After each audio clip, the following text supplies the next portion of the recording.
Čaute ľudia a ja som vítam u môjho prvého videa a dneska tu máme video z hry CDT. Keby si neviem, čo je CDT, tak je to Car Dealership Tycoon. No a dneska si ideme rozobrať nový update, takže ideme rovno na to. Včera nám tu pridali nový Koenigsegg Jesko.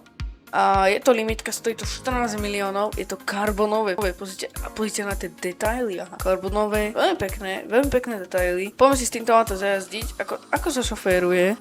Fyziku toto auto má celkom dobrú, zatáčanie veľmi dobré, pozrite, aha. Zatáčanie veľmi dobré je. Poďme si toto auto rozpáliť na diaľnicu. Ok, ľudia, už sme na diaľnici, tak ideme toto auto rozpáliť, že ako pôjde. Ok, celkom pekný zvuk, ideme 300, prosím vás po 350, no jasne, že 350, že dáme aj 400, 430 maximálka, ok, to je dobrá rýchlosť, 430 to je veľmi dobré.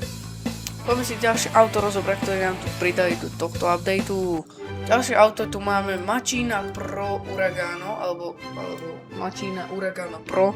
Nepomenujte si to, ako chcete. Toto auto je možné získať zadarmo, ale pozor, máte na to iba 5 dní, jo? 5 dní, takže si dajte na to pozor a poďme sa porozprávať, ako toto auto vlastne získať. Musíte najazdiť 50 míl, musíte mať čas v Endurance Race minútu a 30 sekúnd, to je Endurance Race, to je tuto. Musíte na speed trapách dosiahnuť aspoň 1200 míl. Musíte splniť 15 kol v novom Season 21 race. Ďalší quest je 15 kol alebo 20 kol na hociakom závode. Ok, ľudia, toto bolo všetko z tohto videa.